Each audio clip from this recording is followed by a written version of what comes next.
The Walking Dead Telltale series is by far regarded as one of the most impactful games of the 2010s. That sounds weird to say, but I guess, of gaming. Now, personally, I've skipped this game every time, I guess. I've never been that into those types of games. I think the only game that I've played where it's like choose your own adventure in that style or format is like Detroit Become Human, which I think it was 2017, I think is when that came out. And that was pretty fun, I guess, but it didn't come out episodically, like the Telltale series did. And now with Dispatch coming out, still now, I think we're on episode 7 and 8, coming out next week or whatever. And honestly, with Dispatch coming out and kind of reviving this whole like style and format, I guess, for games, I wanted to play one of their most popular, format of this, example of this, that being the Telltale series Season 1. If you guys want me to, I can cover Season 2 or, however other seasons they have left. And today, I'm going to talk about everything that I liked about it, go over the chapters, my choices and stuff, and kind of give my take on the ending. I think I kind of have a unique take on it. That sounds a little, self-centered, I think. But I kind of have an interesting thought that I want to kind of flesh out more for an actual, main video. It'll be a part of this one, obviously, but I just wanted to have that as kind of a main point of it. So that'll be its own little thing that if you want to, you can skip it. I'll put up all the timestamps if you want to just jump around and stuff. That's perfectly fine. Now, without any more, having to be said, let's get into it. The first episode starts off with you meeting Lee Everett, a convicted murderer that is now being taken his way to jail, with the deputy kind of having some back talk to him. This also showcases the beautiful mechanic of choice in this game, which that's what I'm going to call it, so I'm sorry if that's not really exactly true. But this gives the player the ability to kind of give his own, take, I guess, on Lee and just his overall, opinions, I guess, on how you want to play him, if that made any sense. This game has a very nice take on it, I think. Even though it is kind of one-wayed sometimes, it still does get a good gist for this, whole mechanic, I guess you could say. Now, what I will say is that this first episode, for the first hour, maybe 45 minutes, is basically a tutorial for the game, and I'm very grateful for that, because obviously it needs to be, showcased, just because, like I said, this game hasn't really, not that many games have done that. Anyways, as the car ride progresses with the deputy, you just keep on noticing some stuff that just doesn't seem really right. Like, there's helicopters going by, there's a bunch of cars going back into the city, conveniently where you left, and this eventually leads into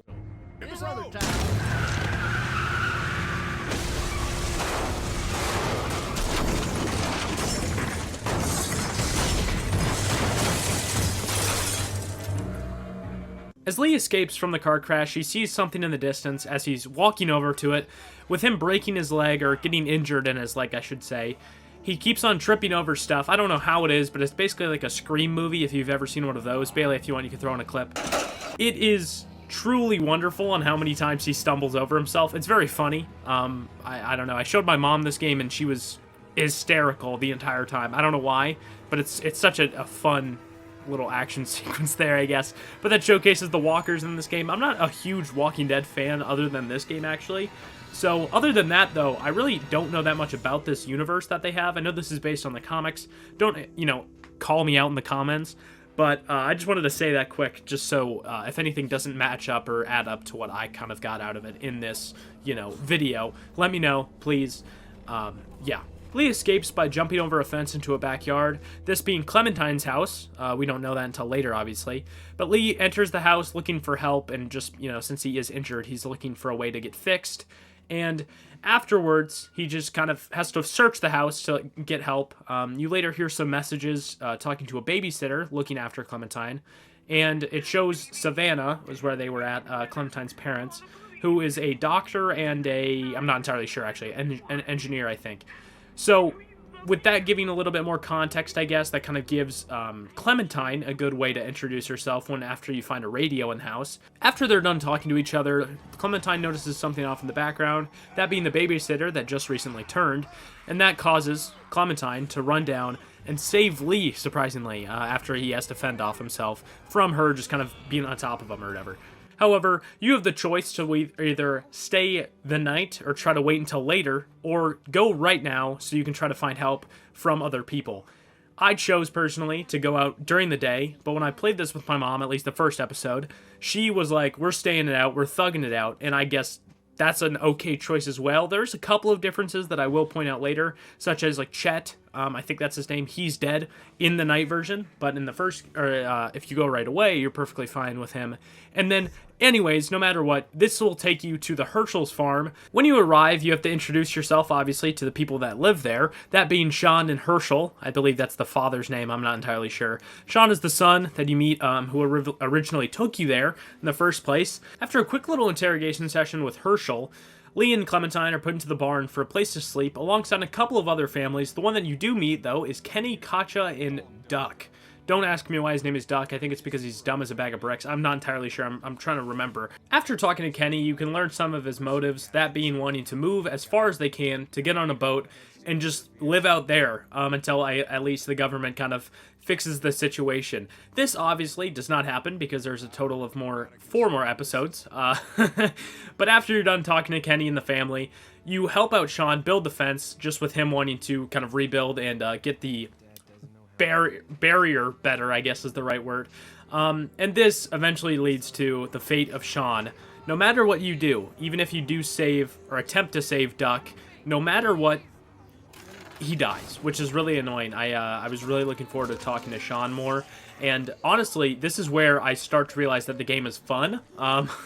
Where when I first started playing this game, I was like, okay, you know what, I want to just play this for my own fun. I wasn't planning on making a video for it, and after this, you can hear my excitement or just how I felt about this game afterwards. I'll put it in. I'm sorry, I was not talking that entire time. I was going to enjoy this video. I was going to try to enjoy this game, but I can't do that. And yeah, like, I'm so glad I decided to make a video on this. I'm sorry if I'm kind of just yapping too much. I will hope to get this out of the way now in the first episode, so then in the others I can just kind of briefly go over it. But anyways, speaking of that, let's talk about Macon. Previously, when talking to Kenny, you see him working on a truck, and after getting kicked out by Herschel due to the death of his son, Kenny gives Lee and Clem a ride to Lee's hometown of Macon. When they arrive, the truck runs out of gas, which makes the group leave on foot.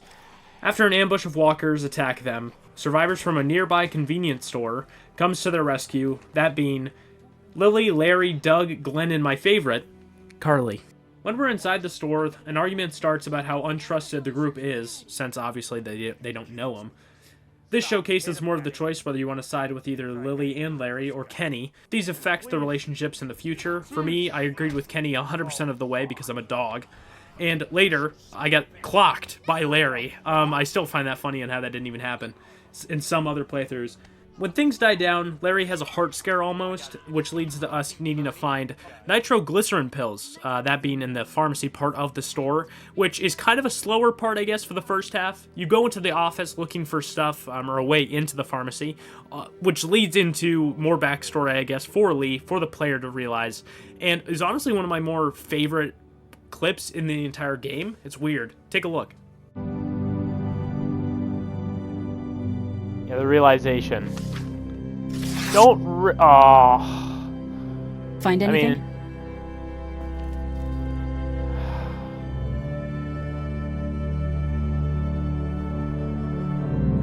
Just a picture of whoever was here. I know who you are. You're Lee Everett. You're a professor at Athens who killed a state senator who was sleeping with your wife. This is your parents' store. Folks around town know the owner's son got himself a life sentence, but I'm a reporter for WABE in Atlanta. Fuck. I paid attention to that trial. Maybe you're a murderer, but I don't really care. Frankly, that's a skill that might come in handy. Did you tell anyone out there who you were, or that you were tied to this place? I didn't. No, I've been sticking to first names for a reason. Well, good. You seem like an okay guy, and the last thing we need is drama out there. You've got this little girl to take care of, and look, don't make me wrong on this. No, I you're... don't plan to. Good. No, Because she's if this lasts 100% longer right. than a few days, and you're I'm a down. detriment to the group, then we'd have a problem. Hey, I get that. I get that. I'll just keep it to myself. Thanks. I believe, too. Don't worry about it. I 100% believe her.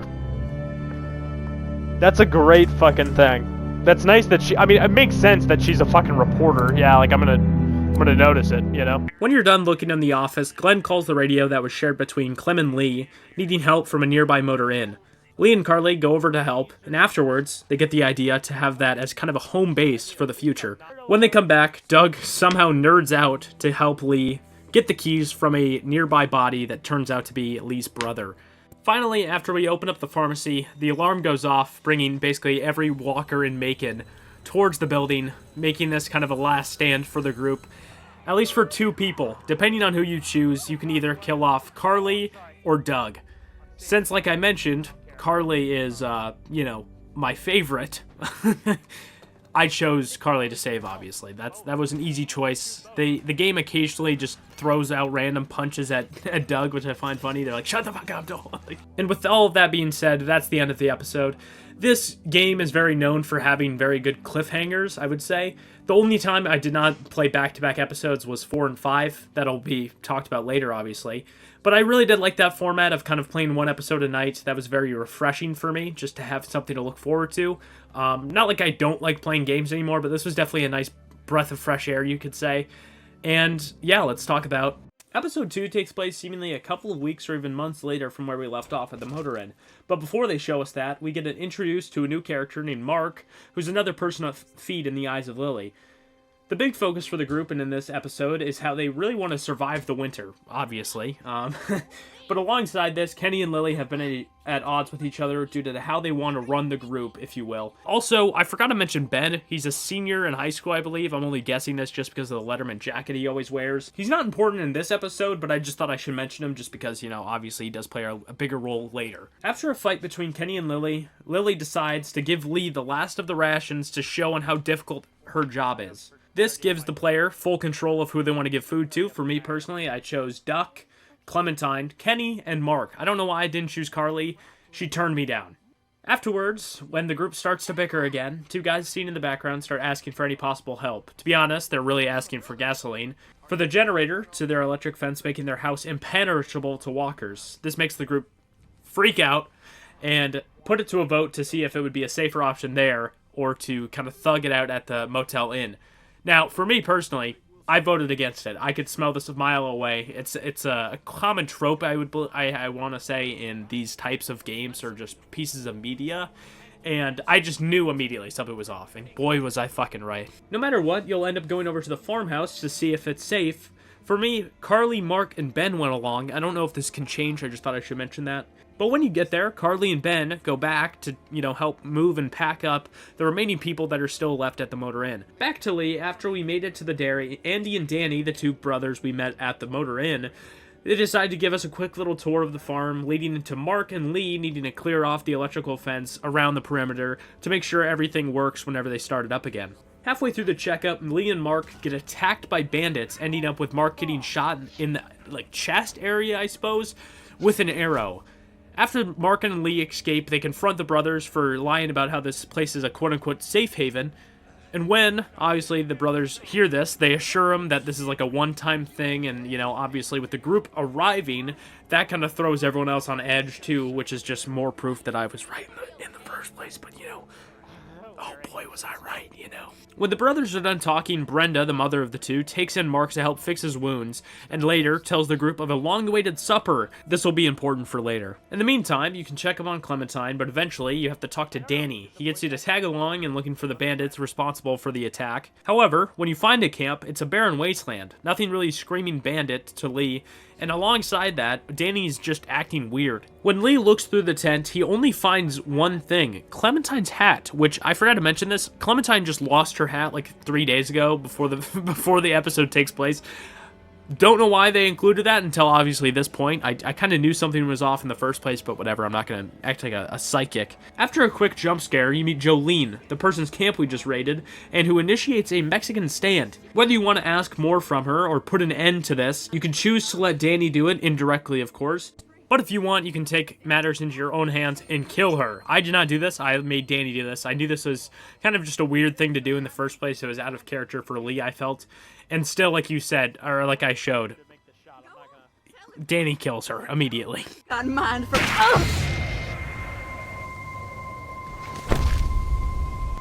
Fuck! Sorry, I had to pause so I can actually record that. When you return, you check up on the group and let Lily and whoever I guess you want to know what just happened. After you tell most of the people, they have the same response that I had when I first saw these two. Like, yeah, it's not a smart idea. It's like, I knew that, okay? It's just, it's kind of annoying. The one that does agree with you the most is Kenny. So whenever you talk to him in the barn, he'll pull Lee aside to ask about this door in the back of the barn that's just locked for some reason. And whenever he's brought it up to Andy, he's just kind of brushed it off, and it just doesn't seem right to him. So Kenny logically asks Lee for his urban expertise, I'm being so for real, that's actually what it is, to see if he can open up the door. Hey, Lee, you know how to pick a lock, right? No. Why would you say that? Well, you're, you know, urban? Oh, you are not saying what I think you're saying. Jesus, man, I'm from Florida. Crazy shit just comes out of my mouth sometimes. Sorry. That's funny.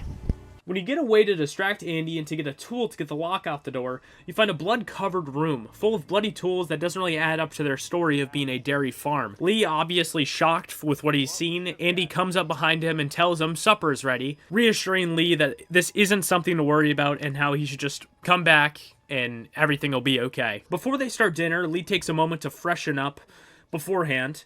When Lee goes upstairs to check up on Mark, something seems off. Mark isn't answering whenever you call for him. And as you check upstairs, you note weird things, like cables leading into nothing, scratches on the floor, and other stuff like that. But Lee notices light shining through a shelf, seemingly blocking another door to a secret room. When it's open, you now see a quadriplegic Mark on the floor.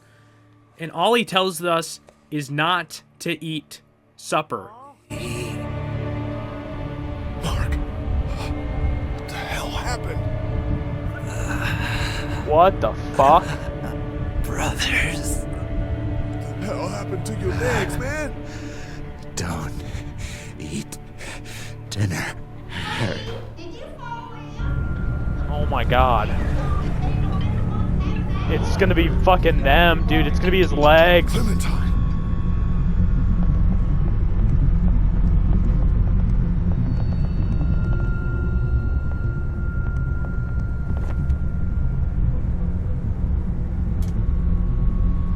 Clementine, no!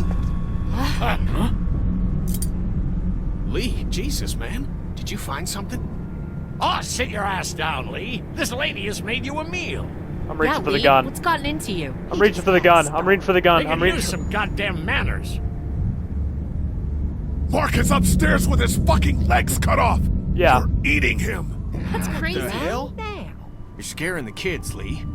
Lee, what the hell is wrong with you? I'm reaching for the gun. I'm reaching for the gun. I'm reaching for the gun. I'm reaching for the gun. It's I'm always something with this guy. reaching for the gun.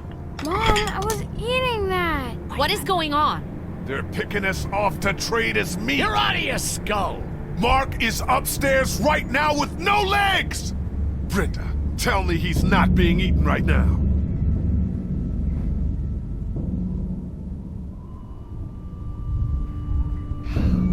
It's true.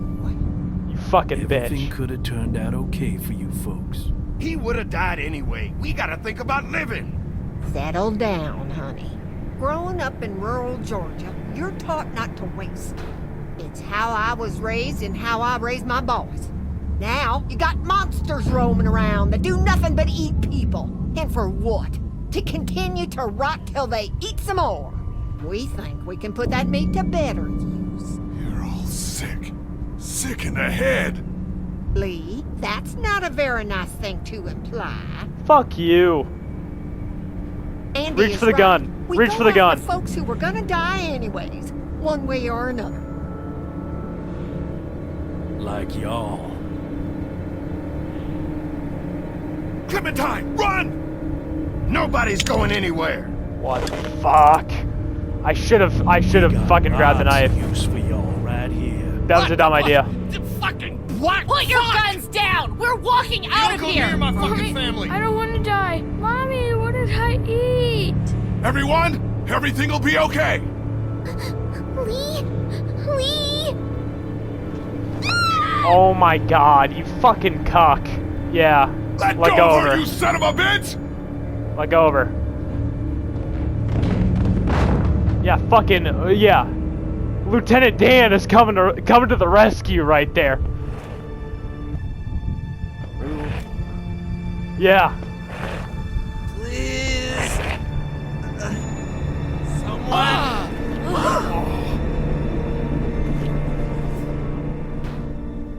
Come and And no one did anything. Yo, everyone sucks dick, bro. After that, you wake up in a freezer with Kenny, Lily, Larry, and Clementine. Before I go over this segment, I do just want to say, I forgot to talk about this. When you first meet Ben, usually there's another person that comes along with him when you first meet him. He's dead. He dies. But he's not bitten beforehand, and that comes to the revelation that no matter what, you will turn. That's why the outbreak day, or whatever you want to call it, the day zero, ground zero, was so bad, is because you didn't need to be infected in the first place. So from now on, if you die, you're gonna turn no matter what. That is the big reason for the... I just had to get that out of the way. I'm sorry for not doing that exactly at the same time that I probably should have. Just thought I should say that. With them all trapped, Larry is the most angry, and this triggers another heart attack or heart scare that does not seem to go well. With Larry on the floor, basically. Apparently, it doesn't actually say if he's dead or not beforehand, but it's very strongly hinted that he's not going to make it out.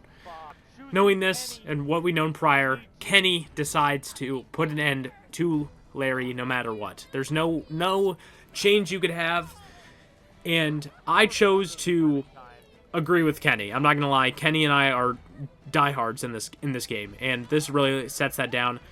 So knowing this, Lee holds down Lily as Kenny bashes his head in with a salt lick or whatever they call it. What a crazy way to go out. And also, now because I'm going to mention this, I don't know why I haven't. Does Larry not look like the general from Monsters vs. Aliens? I know this is a bad time to talk about it after he just got his face bashed in, but I thought I should tell you that. With Larry dead, Lee finds a way out by taking out an AC unit still left in the freezer, allowing Clementine to squeeze through and let everyone else out. On their way out, Kenny and Lee gear up.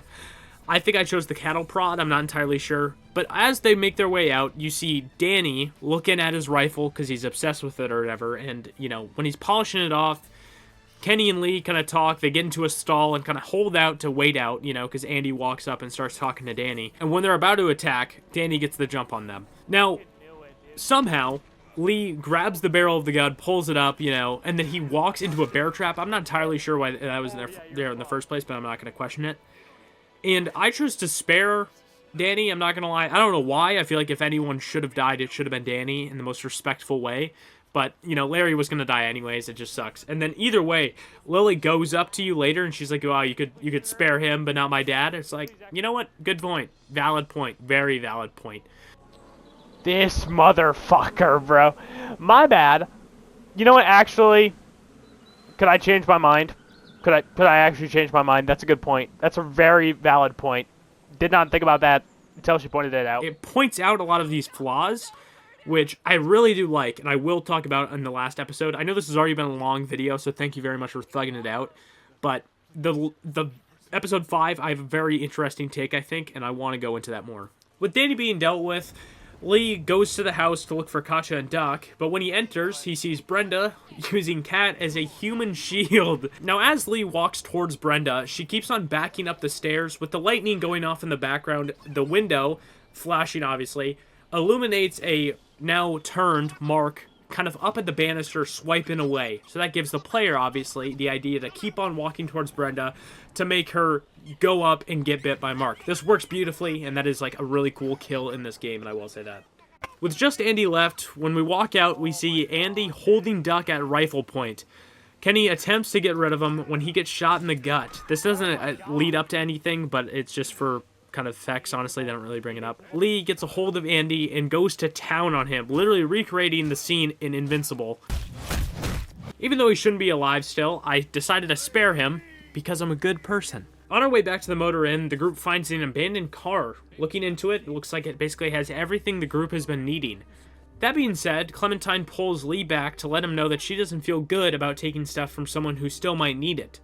This prompts the player to choose either if they want to follow Clem's wishes or to do what's best for the group.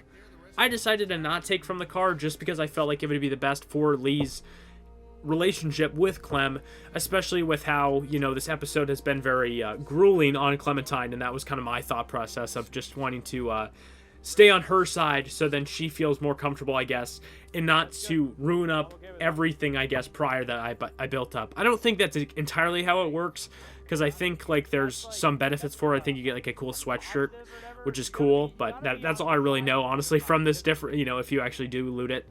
And that ends off episode 2. It's a very good episode, but I definitely do think that it is more of a spin-off episode, I would say. But like I said, it's still a really good episode. Episode 3 picks up where we left off with Lee and Kenny going to Macon to get the last of the supplies that they still knew of. After a close call with the walker, they make it back to the motor inn right before another Kenny and Lily fight starts. This time, it's about how Kenny feels it would be best for him and his family to leave separately in the RV. Obviously he offers, Lee and Clementine a ride just because, we're still diehard homies. But afterwards, Lily pulls Lee aside to talk to him about how there is a quote-unquote traitor among the group. Now, this instantly just makes Lee surprised. It doesn't seem like anything, I guess, has seemed off. But with Lily very serious about this, she's like, yeah, there's been missing supplies and all that, like medication, food. This basically puts in Lee into Cole Phelps modes, if anyone remembers, my LA Noire video. After his little roleplay session, he finds a little cubby, I would say, outside of the motor inn, full of the supplies that Lily mentioned prior, and shortly afterwards, bandits raid the camp, killing no one really. Nothing really happens, I guess, but during the raid, however, we escape in the RV, putting the group back on the road. With the group now in the RV, Lily can't help but demand we stop to figure out who caused this attack, leading to the death of Best Girl. Think you're some tough bitch, don't you? Like nothing can hurt you. But you're just a scared little girl. Get the fuck over it. Take a page from Lee's book and try helping somebody for once.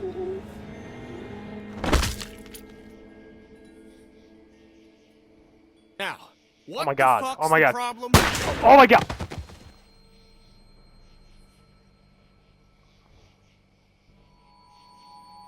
I'm killing Lily. I'm sorry. For some reason, I thought this would be smart to keep Lily along. I don't know why. That was probably the dumbest decision I've made. But after another check-in with Clementine, Kenny and Katja ask for Lee in the cab. When he gets there, they inform him that Duck was bitten during the raid. And now they want to follow the plan until, obviously, something else comes up. Lee tells Clementine the news before they go to bed. Shortly after waking up, Kenny is heard cussing aloud due to a freight train blocking the road, throwing a wrench in their plan. With Kenny still set on his plan, he asks Lee and Ben to help find a way to move the train so they can go on their way. When they enter the cockpit, Kenny's plan shifts, where instead they could use the train as a way to go east. After you roam around the train a while, Lily, who was tied up in the RV, seemingly breaks free and steals the RV and what was inside.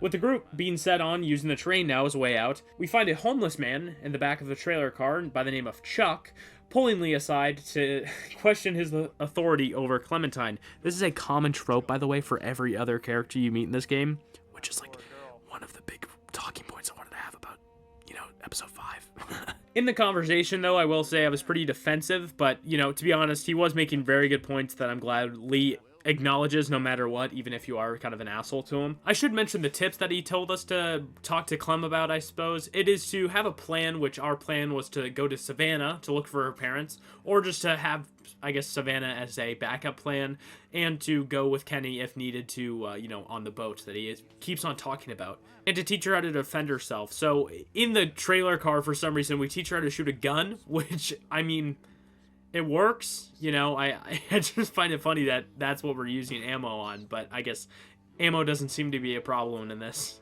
universe. Looking back at this, I got this in the wrong order. I completely forgot one of the most impactful scenes of the game, and that is where you have to stop the train so that Kenny can spend the last couple of moments with Duck. Duck is not doing good, and Katja wants them to stop the train, obviously, and have Duck, kind of live out his final moments. Now, in this part, I decided that I think Lee should have killed Duck, and I did that. Now, whenever you kill Duck, it is a very sad scene, I will say. It's very, just hard to watch, I would say. And afterwards, when you walk away, Katja doesn't leave, and later, when you're walking back, you hear a gunshot signifying that she committed suicide. It's a very hard scene to watch, especially with Kenny crying over his wife and with his son's body in the right. It's a really nice scene when talking about like the emotions and all that stuff. Not a fun scene to watch by any means, but I mean like creativity wise and just the overall direction of it, I feel is really good. After what just happened, Kenny goes back on the train with plans of heading east. Rightfully so, he just kind of wants to keep on pushing on, even though it's been a very hard trip for Kenny already. After Kenny starts to feel a little bit better, when Lee just kind of roams around. Now, I'm kind of blanking if this is in the correct order now, but Ben talks to Lee and basically just rats on himself, saying that he was the reason for the bandits to raid the camp. He was the one giving off the supplies and is indirectly the cause for everything that's happened so far in this episode. It was a neat reveal, and it really just sucks, you know? When I first talked to a buddy about this game, and I just said I really didn't like Ben that much, or, I just didn't really acknowledge him. Obviously, didn't spoil anything, but he's like, yeah, he'll come in handy, or, he'll come out a little bit more in the later episodes, which this is true. Roughly after an hour or two, Chuck notices something in the way of the tracks that prompts us to stop the train. When we get off, we see a tanker full of petroleum hanging off of a bridge, and as Lee finds his way up, he meets a couple by the name of Omid, I'm blanking on her, I'm sorry if I mess up the name in the future, and Krista. Oh shit! God damn, you guys have a kid! What are you doing up here? What the fuck? Do you know how long it's been since I've seen a kid? Shit! What's your name? Clementine. Don't fucking... So no. he gets to swear. Oh, this is great! See? Things are looking up. You're not her dad. He down there? It's that obvious? To me? And no, he's not down there. Huh. What's your story?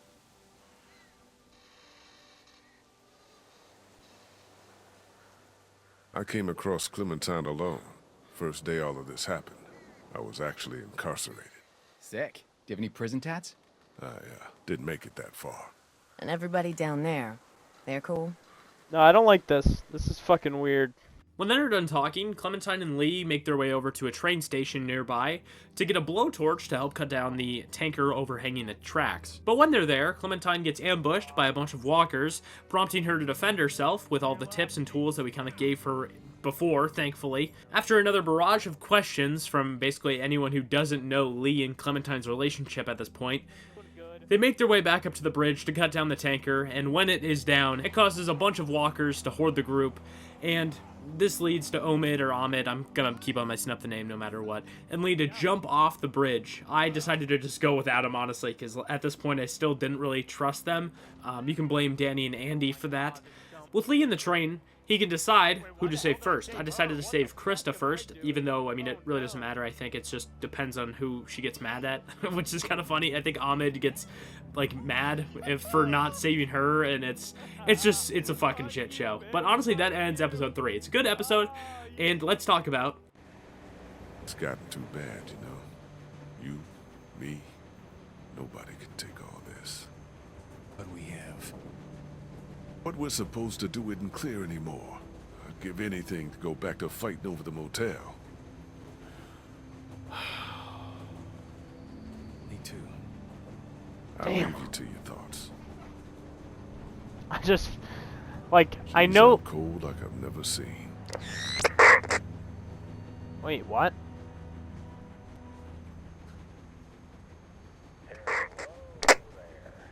What the...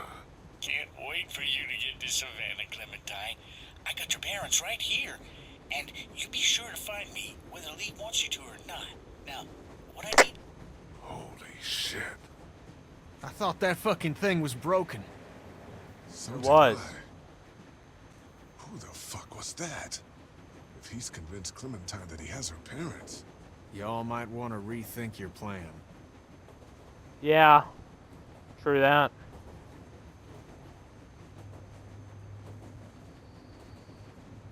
Who the fuck was that then? That's sick. Alright. Well, Clementine is going to be a very big focus for the next episode, I'm realizing.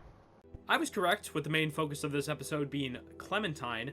Now, with the group now in Savannah, the place that Clementine and Lee were talking about in the first episode, when they roam the streets, everything seems to be calm. That is until a bell from a nearby clock tower goes off. Lee, noticing something or someone on top of the roof, he yells at it to show itself with no prevail.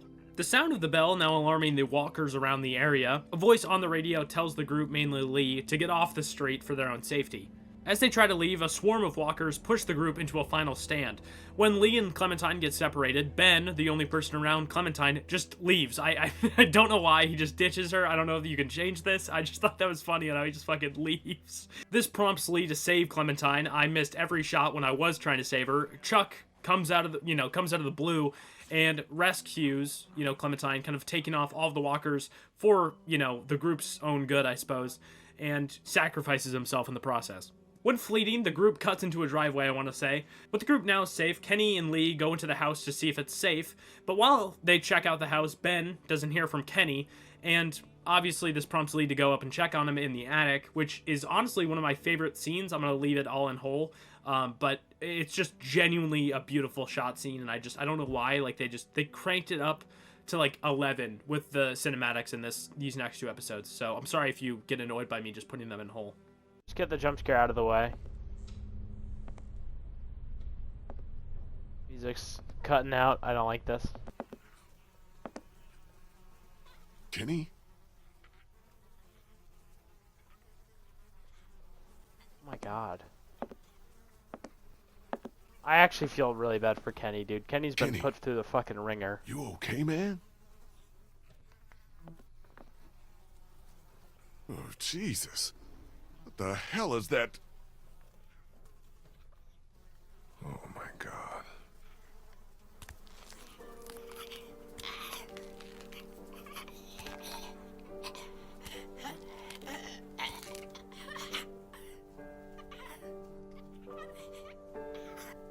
It's a kid that,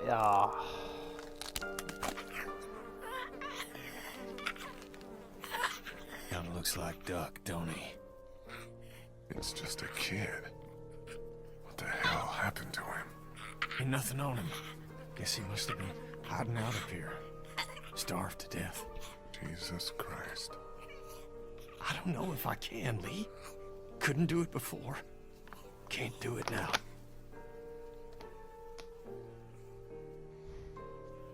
I can't ask you to do this, man. I'll take care of it, like I did before. Are you sure? I guess we'll find out. damn, dude. During the burial process, we get our first encounter with the stranger, not the Billy Joel song, but a grayed out individual that is seen just kind of watching Lee whenever he's burying the kid. Now, you chase after him, you yell after him. I think I just said, get back here, what's your name? I don't know. But it just kind of throws people on edge. And with Lee yelling all about, that brings the group outside to tell him, obviously, just we need to figure out what we're doing. And this causes Lee and Kenny to go their own ways down to the docks to find a boat, possibly. When Kenny and Lee make it to the docks, they don't really find anything. The only thing they do find, on the other hand, is a wall made of dead bodies. Not a good sign already. And then another sign that says, stay out. Yeah. When Lee looks around, he spots another figure running on a nearby rooftop. As they move closer, Kenny and Lee make a plan to take this person down, but as they try, the smuggler gets the upper hand on Lee and takes him down. But before they finish him off, Clementine yells to the rescue and stops her to, finish the job. I don't know how else to describe it. This thing just happens a bunch, so just be ready for this if I just blank over it. Clementine just sneaks out. That's like one of the big, rebellious things that Clementine does in this episode, and that's more reason for why she's like kind of the main focus. Now that everything's cooled off, we meet Molly, the person who's just imitating Ezio Auditore from Assassin's Creed Revelations. Put in the clip. Yeah, she's just Ezio. Literally Ezio. Molly talks about Crawford, an untouched safe haven that's in the center of the town, and is really weird. I don't know how to describe it. They follow a bunch of guidelines. I think one of them is like no old people, no sick people, and no kids. I think those are the three that I'm remembering. And it's a weird thing that I kind of only picked up on. I'm not gonna lie. One exposition dump later, Molly notices a bunch of walkers in the background and starts to flee the scene. With Clementine around, this prompts Molly to help the group out. And when Lee tries to escape, Kenny can't lift him. I'm not gonna lie, Kenny, you gotta fucking lock in, dude. You have no more guy, no more things holding you back, and you can't even hold me up, Like, I've been by your side constantly, and you can't lift my fat ass up. Like, you know what? I don't care. As a last resort, Lee goes into the sewers, and when he's down there, he has to mess around with some valves to direct the walkers that were down there, and on your way out, you find Chuck's body. all mangled up from seemingly the same walkers that he saved us from.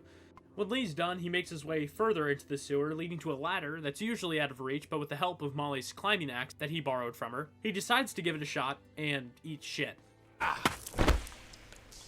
Fuck. When he fell, he kind of moved a sign blocking something in the wall, and as he rips the side down, he sees a hole, and this gives Lee the idea to climb through it. I don't know why, he just climbs through it, and, when he gets through it, Lee notices a bunch of supplies just kind of all over the place. This being a old fallout shelter. I guess not so old because it's still in use. Lee doesn't know this until he walks into the next room where he meets the inhabitants. These being Vernon, Bree, and I'm blanking on the rest of them. Before I forget, just like the game does, they're all cancer survivors from Crawford, and that's why they're all really down there. I think it's just because they left Crawford because of how, the barbaric it was. Rightfully so. Long story short, we convince Vernon to come back to the house to look at Ahmed, since he is a doctor. With Vernon knowing the sewer system, this makes it 10 times easier to get back to the house, especially with how unpredictable the walkers are above. When we get back to the house, Vernon takes a look at Ahmed, leaving Lee to himself. As Lee roams the house, he looks for Clementine, and with the weird encounters on the radio and during the burial process, this just overall makes him go apeshit. When he doesn't find anything in the house, as a last resort, he goes outside to look around. But when he's there, he hears a banging in the shed, finding Clementine, and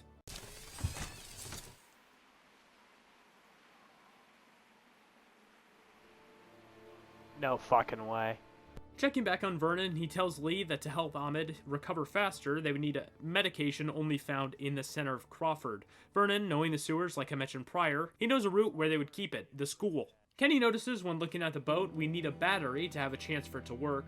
Now that the group has a plan, it's time to execute it. When they get to Crawford, the streets are quiet, throwing off Vernon and his expectations. But when they make it closer to the school, they figure out everyone in Crawford has turned. When they make it into the school, they head into a nearby classroom to have Molly and Lee find a car battery, Vernon and Krista to open up the school nurse's office, and finally, have Ben and Kenny open up the armory. When we find a battery, we give it to Molly, shortly before she leaves on a side quest. That being said, Lee goes back to the group to check up on everyone. And before I should have mentioned this, I brought Clementine. I don't know why, but I figured just because, me and her are obviously the main character, I figured nothing's going to really happen to her. And also, with her wanting to be helpful, I figured I might as well ease into it to also, build up our relationship again. I feel like that's not really that needed, just because, obviously, you kind of have to work together in this game. But for some reason, I just felt like that would be the most correct response. On our way over to check up on Krista and Vernon, the nurse's office where they were at is currently flooded with walkers and needing us to come to their rescue. After that happens, Krista and Vernon fill Lee in about a safe that has everything that they need for Ahmed. Only problem is that they need a combination for the locker, and it can only be found in a camcorder recording. Whenever you get back from finding the locker's combination, you open up the locker to get everything that you need, and on your way back, Ben shows Lee a hatchet that he found and thought that he could use to open up the armory door. Ben, not knowing that this was holding a door shut to a bunch of walkers, Lee runs back to the classroom to focus on opening up the armory door for a chance of surviving. The group moves up into a stairwell, and just before Lee goes up the stairs, he grabs a shotgun at the base. During the ascent, Lee fends off the walkers after the group, which then leads into one of the most sad deaths of the game. Hold on, Ben! I've got you! Ben, climb up! Come on, you can do it! There's no Ben. time! You have to Ben. go now! Quit fucking around, Ben! Come on! Let go, damn it! Get Clem and the others out of here! Lee.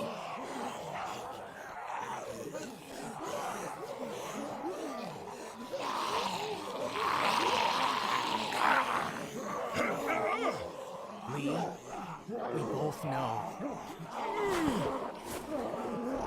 Let me go.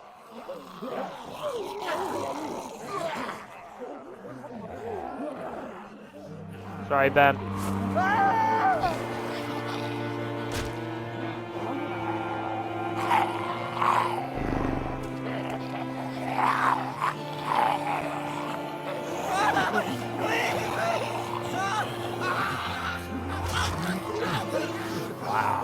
After that, the group comes back to the house to check up on Ahmed to find him perfectly fine. When Vernon leaves, he critiques Lee for his management of both the group and Clementine. Vernon tells Lee that it would be safer for Clementine to come back with him and his group, a reoccurring theme that frustrated me at first, but after beating the game and just overall my consumption of it and just processing, I've really been a fan of this storytelling. Now, This ends off episode 4. I guess not entirely. It has one of the best cliffhangers I've ever seen. I'm not gonna lie. It is truly wonderful.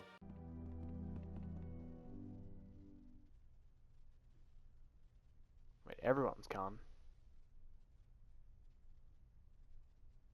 What the fuck? Now this is weird. I hate whenever shows do this. Or just in general. I hate when games do this. Because now this is when they bring back in that guy on the radio. Oh, God. Fuck.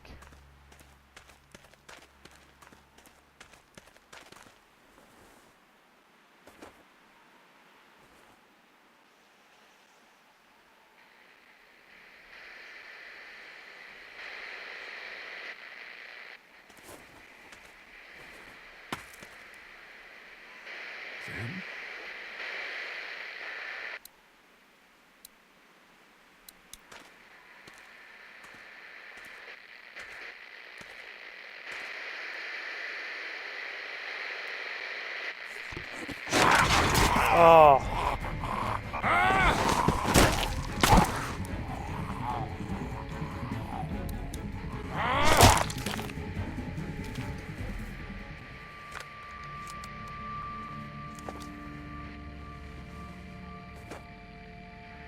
Oh no. No. God damn it. No. I fucking knew it. No. Lee? Lee? You out here? Lee! Oh my god. Really? Are you Fuck. crazy? What are you doing out here? It ain't safe. Lee, where's Clementine? I'm not She's gonna in her room. conceal it. I need to get it Vernon over ain't in with. the house either. What the hell is going on? Whose blood is that? It's mine. Oh my god. No way. No. No God fucking damn way. it. There's no time to worry about me. Clementine's gone. There's no chance she just wandered off on her own? No. No way. And who the hell took her? I don't know. Last night, Vernon came to me and offered to take her with him. Said she'd be better off. Son of a bitch. I knew we couldn't trust that fucker. Wherever she is, I have to find her. Okay. What do you need from us? Clementine's my responsibility. Can't ask any of you to risk your lives over this. Yeah. This is something I have to do alone. We're all responsible for Clementine. And in your condition, you may not make it to her in time. She needs our help. All of our help. Damn right. We can't let you do this alone. So that's settled then. We'll look for Clementine together. Thanks. Say thanks. I appreciate it. Really.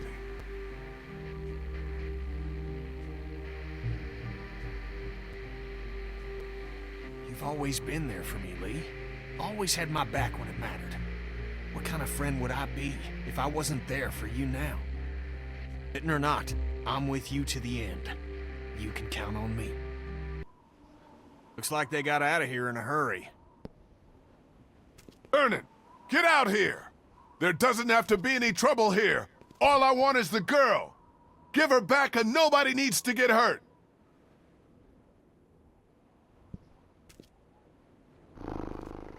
Fuck, dude.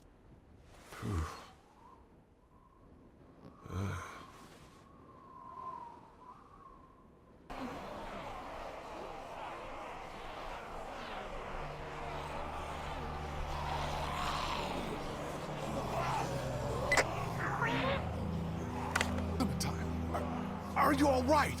Where are you? Vernon, you son of a bitch! Hello, Lee. Who is this? It's not Vernon, if that's what you're thinking. And you should really watch your tone. Clementine's fine, but if I were you, I'd choose my next words very carefully.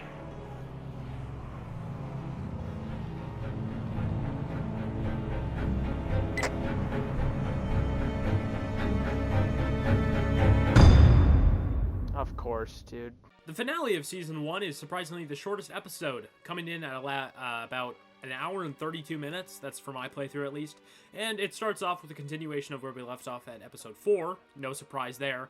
And with Lee being bit now, this gives the player the prompt to either cut off his bitten arm to buy Lee more time, or to thug it out and just kind of go where the wind takes you. I don't think there's really a huge difference. Other than that, Lee can struggle up to climb up ladder and basically do every other action he's forced to. I don't know why, but for some reason, they don't have any difference in, like, character talks or anything, I'm guessing. Just if you cut off your arm. No matter what, you just lost a bunch of blood, and also, may I remind you, an arm. What I'm trying to get at is that I just found it funny that either way, Lee is the only one doing stuff still. The group comes back to the house only to find a note from Vernon telling them to F off, basically, with him taking the boat, obviously shown in the now empty shed, them reading the note frustrating them, rightfully so, and with them now raising their voices, it causes a wave of walkers to attack the group once again. As they make their way through the house, with no other options, they make it up to the attic. With no exit in sight, the group talks about options for what to do when Lee eventually turns. Now that they have a plan B, Lee notices something off with the rotting away wall to the left of them. He starts whacking it. Okay. With the group going at it in shifts. Okay. They get it open to find the master bedroom, including the owners. Kenny reminisces about Katja due to the owner having the comfort of being next to a loved one when they passed away. A sad moment that reminds the player of how much Kenny's went through. The group leaves the house. They find a seemingly empty room into darkness. Honestly, it's just pitch black except for obviously where they're looking. The group, not knowing that this might lead it somewhere that they need to, the Marsh House, which was mentioned prior. I should have mentioned this, but I really didn't want to. With Clementine, that's like where her parents were staying. I think this was mentioned maybe in the first episode or second. I'm not entirely sure. I don't have the exact clip, but I know that Clementine mentions it prior. During this revelation, however, Kenny comes from behind and pats Lee on the back, smacking the only lifeline Lee had with Clementine, the radio. Kenny, now distraught, Krista jumps down to grab the radio and waits for Lee to get a way up. When nothing works, Kenny jumps down to boost up Krista, sacrificing himself in the process. Kenny. Shit. I mean, I guess Kenny. Now, come on, reach. Gotcha, hun. Save her. Go. Do you fucking hear me? No. No fucking way. With the help of Ahmed and Krista, Lee makes it to the Marsh House. Technically the street or the building above it, but whatever. One of my favorite details in this episode is the slow deterioration or shift in color that can be seen in Lee's appearance. Now, let's just look at these side by side. There you go. I really like it. He starts off with more color, obviously, and then slowly he turns more just gray and more like his eyes are a great point of it. Like at the very end of the scene, they're yellow almost. And it's a really cool effect that I found myself noticing, especially at this first like cutscene with when you're right above the Marsh House.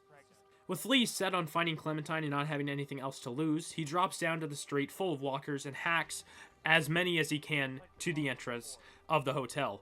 When you're there, you walk through the halls to find a room with a rope tied to the closet. This alerts Lee, and when you examine it, you get one of the best cutscenes in the entire game. This cutscene alone is the reason for why I love this game. Show my brain blast now. Who the fuck are you? I got us adjoining rooms. Hello. Okay. This is civil. You look horrible. Thanks, and dude. you're missing an arm. Go over there.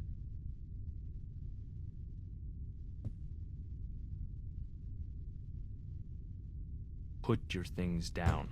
Let me out! Who's out there?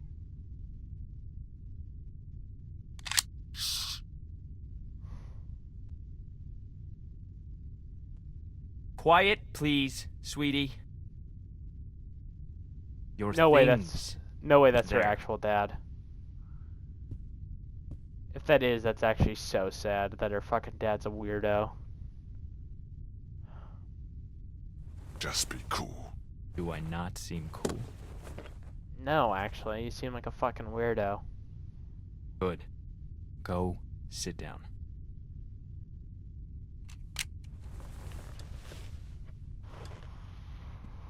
Fuck. Do you know who I am? I had to guess, Maybe. Yeah, I know who you are. You saw my car out front then. You see anything else you want in there? Not a whole lot left. I didn't take. Oh, I was right. I was right. Your people didn't? I didn't agree with it. That's what Clementine said.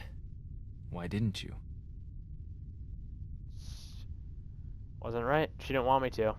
Wasn't right. It wasn't right. It wasn't our stuff. That's real good of you. Look, what do you want me to say? I don't want you to say anything.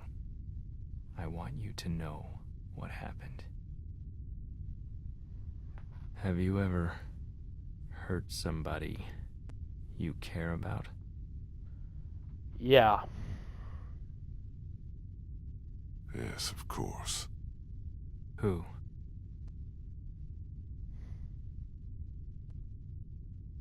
A boy named Ben who was with us. I liked him. He was a good kid. I hurt her. So bad. My son Adam went missing. I took him out hunting even though my wife said he was too young. I figured he had to learn. I came back without him and the look on her face said, "You are a monster." We all went out looking for him. We never found him. I hurt her so bad. And then we came back, and all our stuff was gone. Your people, Lee. That asshole in the ball cap. His stupid fucking wife. I could have earned her trust back if they hadn't made our situation so desperate.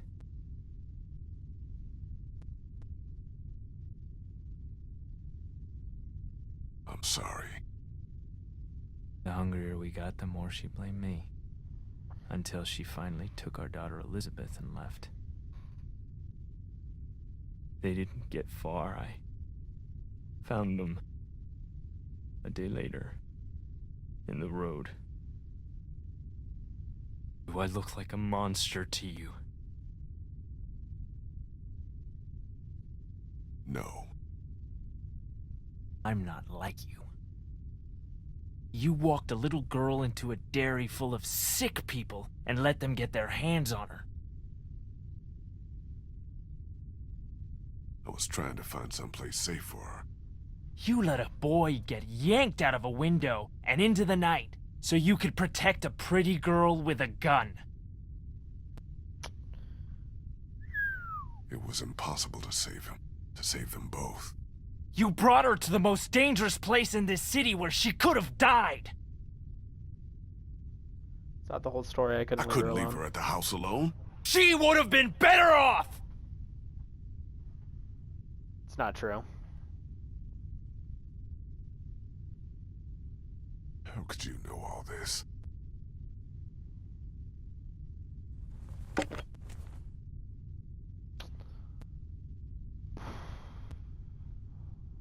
Fuck. You're a monster. You're a murderer and a thief. And I'm gonna hurt you so bad. Doesn't have to be this way. I didn't steal from you. Just give me Clementine back. I'd rather kill her myself. You're a Because fucking that's what will weirdo. happen if she goes with you. Oh, it's... After oh I my found god, I just Clementine realized... on my radio- I just realized this has been... The whole point is that it's like, Lee is just, even though he's trying his hardest, no matter what, it's not going to go well with Clementine. Even though it seems like we're trying our hardest, everyone else is pointing out flaws and stuff that no matter what Lee is given throughout the entire game, no matter what, even though the player notices it, that's such a good idea too for a concept. Where it's like, even though the game has multiple choices and multiple different endings, they give the player little options where they're still open enough where it seems like, oh yeah, they're giving every idea a possibility, except for the ones that other NPCs or other characteristics have. It's so fascinating, actually. That is so good. Because, Vernon said blah, blah, blah, yeah, blah, blah, blah. Like, we'll literally take her off of your hands just so you don't have to do it because we see on how you do it. But it's like everything that we've been doing has made sense to us, but not for other people. That I don't know if I'm making sense, but that right there is so fucking good, and I love this game for that reason, actually, now. I loved the game before, but this is an actual masterpiece. Yo, I wasn't even mad at you. I was coming for the others. For revenge. But the more I heard about the things you did and the danger she was in, our plan changed. Lee, listen to me. I need you to hear this before what happens next. I can take care of her. We can have a family. Ew. I bet you don't even know how old she is. She's First 8. grade. Wrong. She's 9. But Her birthday was 6 days ago. I know how to be a dad, you know. She wouldn't be exposed to what she has been with you. Got bitten, okay, you're crazy. no, shut up. It makes sense. It's not happening. Let us go. I'm bitten, and you're gonna be too. You'll have to kill You'll me. have to kill me. Yeah, I know. Please don't shoot me. Oh my god. Hey, honey, I think this is all gonna work out. When the stranger talks to his wife, Clementine breaks out of the closet and grabs whatever you have as a weapon. I think the only weapon you can have is a cleaver. She grabs the cleaver and attacks the stranger. This prompts Lee to come up and strangle him out into the closet. It is really a interesting scene. It reminds me a lot of when Ellie is on top of David, like with the machete, and she's just fucking slashing away and stuff. Similar, moments, I would say. To be fair, it's not nearly as fucking crazy as it is in Last of Us, but you can definitely tell that they got some of their inspiration, I would say, from this game. Who knows? Maybe I'm pulling that out of my ass, but I just thought I should mention that. And like I said, this is the death of the stranger. Now that Clementine and Lee are reunited, they make their way back on the street, and with Lee getting worse by the minute, Lee, as a last resort, finishes off a nearby walker and uses like a camouflage perk or skill point from Dying Light if that helps you guys out. When they're in the street, Clementine stops to show the player her now dead parents. When Clementine's ready, they move into a nearby store shortly before Lee collapses. Clementine helps Lee make his way over to the security gate, but with him being so weak, he can only get over to a wall nearby, basically just directing Clementine from then on. Eventually, when Clementine gets the door open, he tells Clementine to handcuff him to a nearby radiator. That's obviously because he's infected and he doesn't want her to, have to deal with him when he turns. He also tells Clem to grab the gun off the security guard's belt that's currently just taped down or whatever, buckled in, restrained down into a chair in the office that we just got open. And during that, however, Clementine gets overwhelmed, and as the walker starts to crawl over, Lee tells her to grab a bat, and with a close call, Lee knocks a vase over, stunning the zombie and giving Clem enough time to grab the bat and finishing him off. Once that's done, the game punishes you with one of the hardest scenes to watch. Enjoy.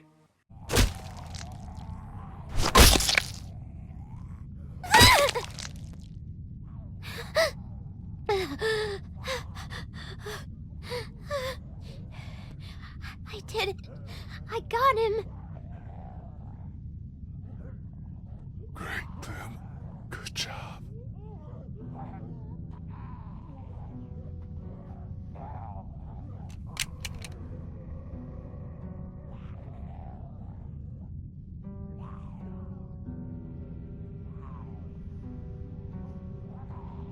Hey.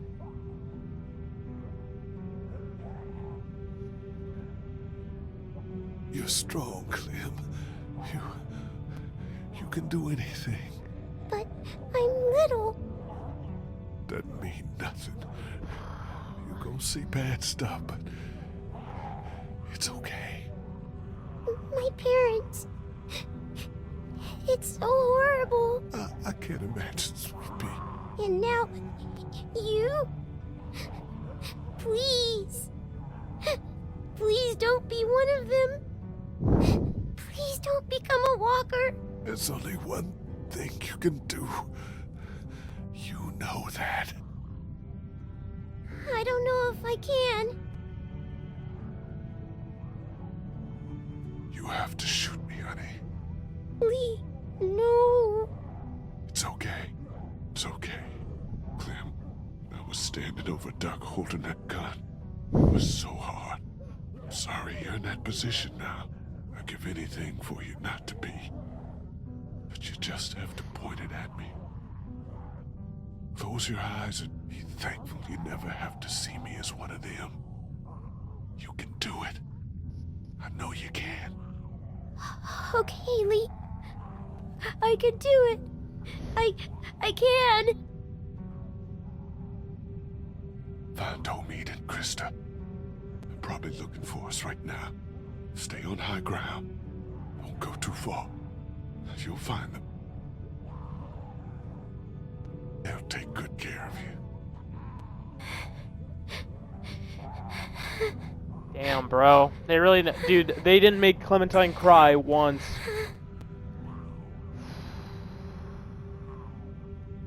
Keep that hair short. I will. I'll cut it myself. Great. Good. And also...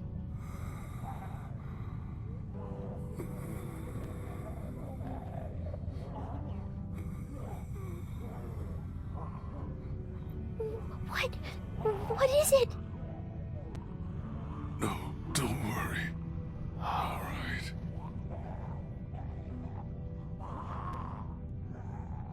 Don't be afraid. Fuck, I should have said I'll miss you. God damn it. Now this is the end? God damn it.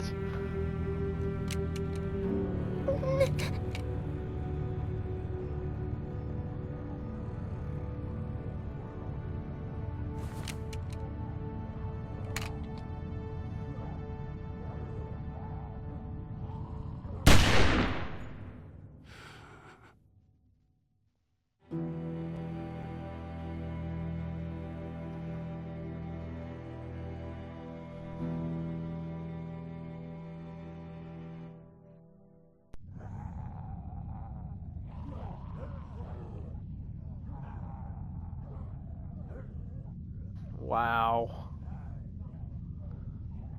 You know what? I am so glad I stayed up and played that. And that's all she wrote. I'm not gonna lie, this video was a shit ton of fun to make. And that was The Walking Dead Telltale. Now, I'm not gonna lie, is this game as good as Dispatch? In this entire week and a half of me editing and scripting out and all that stuff, I've played Dispatch in entirety. I will say Dispatch is a little bit better than this game. That's my personal preference. However, this game holds really close to it. I'm not gonna lie. So for those that don't know, this game or whatever, and you want to give it a shot, I know I already gave my playthrough of it and my entire description of the story. But if you want to give this game a shot, please do. It is extremely fun, and I cannot wait to play Season 2. I probably will start that sometime this week. Don't expect a video on it. I'm going to basically gauge how good this video does. So if you guys do want more like this, let me know in the comments. This was, like I said, a lot of fun to make.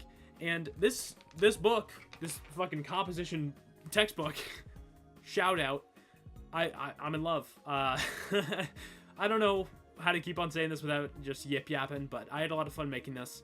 And to everyone that said I should make this video, like Gilmore and Ryan, thank you very much. And I hope you guys are proud of this product as much as I am. And, I'm going to go and edit this actual video now. And hopefully it won't take me that long. But anyways, thank you guys very much for watching. And like I said, if you want more, just let me know. Peace.